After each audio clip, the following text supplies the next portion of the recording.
But we begin with the broadcaster and singer Jack O'Brien, who died recently and who for many years presented his highly popular programme O'Brien on Song on this station. Jack O'Brien was himself an accomplished singer and introduced many of his listeners who liked the music he chose to better appreciate it. He was especially interested, as was Tommy O'Brien before him, in the history of recording and how it allowed today's listeners access to the great singers of the past. And Jack O'Brien was interested in drawing his listeners' attention to forgotten singers. One example was Webster Booth, the English tenor. He was born in Birmingham in 1902 and he joined the Lincoln Cathedral Choir, but his family wanted him to be an accountant. This is taken from a tape in the Education Department's archives. This programme was presented by Tim Lehan, who was prompting Jack O'Brien to elaborate on a number of singers whose records Jack O'Brien had brought to the studio. Back to Webster Booth. So he took up a post as an accountant, and then he saw the D'Oyly Cart Opera Company performing, and he pleaded with them for an audition to sing in the Gondoliers. So he was fired with ambition, forgot more or less about the job, and he was fired from the job by the firm of accountants as well. Anyway, he was eager to press on with his singing career, and he made a test record at Edison's, and he failed the test. In the meantime, he was singing in the Yeoman of the Guard with the D'Oyly Cart people. So they threw a party, and they invited guests, and he brought along his test pressing, which had been sent to him, played it to them, and everybody was surprised.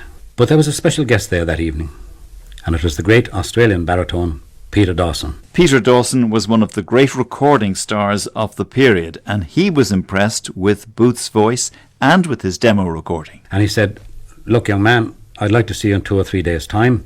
I'm an HMV recording artist, and I'd like you to come along to meet them." So he went along to meet them. And when the manager looked up, he said, not another one. Not another one. The tenors were coming out of the woodwork. They were coming out of the woodwork, apparently, and Peter Dawson just turned around to him and says, "Have I ever brought you a dad?" Recording career was launched immediately.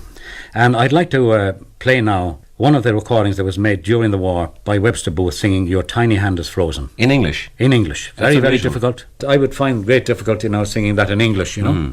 And so we're going to hear Webster Booth? We're going to hear Webster Booth singing it like we've never heard it sung before. Your tiny hand is frozen, let me warm it into life, for the search is useless, in darkness all is hidden.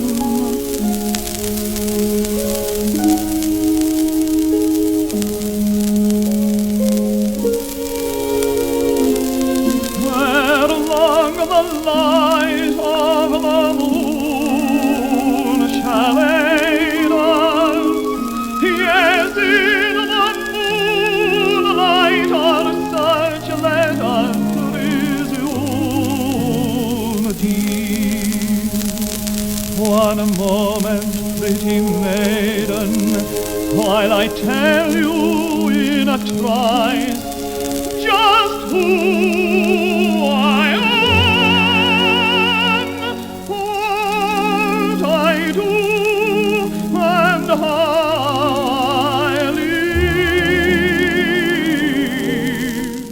Only part there of Your Tiny Hand is Frozen. Webster Booth made in all over 500 recordings for HMV. I'm uncertain whether this programme with Jack O'Brien was ever transmitted. It was a pilot programme and it came, as I've said, from the Education Department. Tim Lehan was drawing Jack out, encouraging him towards his eventual programme, which was entitled O'Brien on Song, and which was simply presented by Jack O'Brien directly to the microphone, without any fellow presenter to prompt him. But this is how Tim Lehan and Jack O'Brien concluded that demonstration programme. Jack, we have time for one last voice, gone but not forgotten. Whose is it? The great American baritone John Charles Thomas, born in Pennsylvania in 1891, son of a Methodist minister, whose father thought that he would continue and have a vocation himself, but he had other ideas. He was very, very interested in sport and he wanted to be a singer. So he got a scholarship to Baltimore and studied there. Then he went into Broadway, then he went into movies, and then he became very famous for his radio programs, sponsored by Maxwell House and buy Bell telephones, Ford motors and so on. And he became a household name.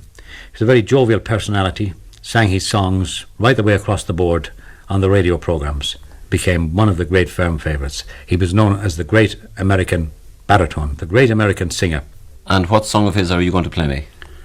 I'm going to play you the song that he always had to sing whenever he took curtain calls. He used to take anything up to 37 curtain calls after his operatic performances. My goodness. And they would not let him leave the theatre until he sang this lovely song, Home on the Range. You can listen to the roundness of the voice, beautiful phrasing, lovely clarity, and he really plays with the tempo with lovely shading.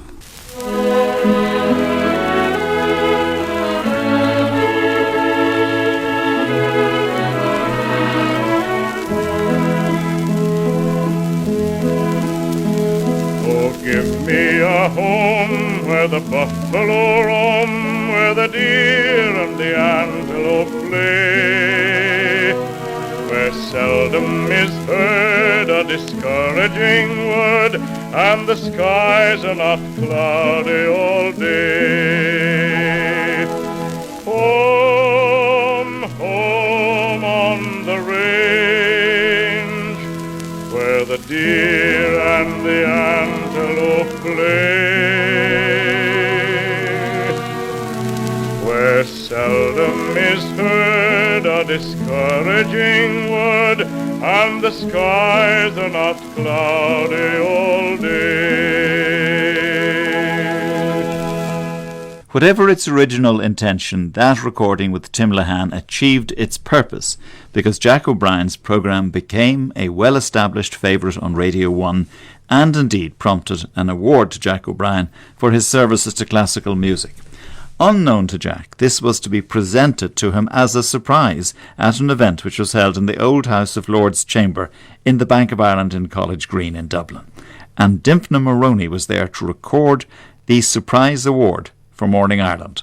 David Handley introduced her report. Mr. O'Brien was giving a presentation of some of his favourite singers at the Bank of Ireland Art Centre in Dublin when he himself was presented with the John McCormack Medal. I hear you calling me. The first thing you need when making a surprise presentation is a good cover-up. So last night, Jack O'Brien was invited by the Vocal Heritage Society of Ireland to give a presentation of his favourite voices.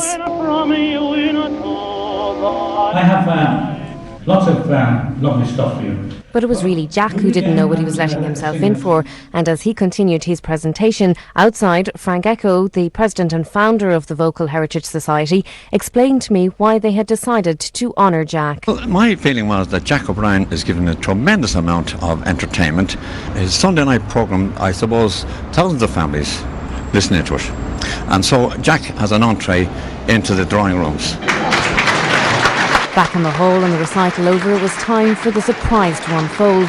The current Count John McCormack, grandson of the original, entered stage left and presented the John McCormack Medal to a clearly shocked Jack. I'm actually beside myself. I don't know what to say. This is a real surprise. Thank you very much. Thanks to every one of you for your consideration. What some people might know is that Jack O'Brien is not only a lover of great voices, he's also the owner of one. And as a further surprise to him and as a treat for the audience, the Vocal Heritage Society managed to acquire recordings of the man himself.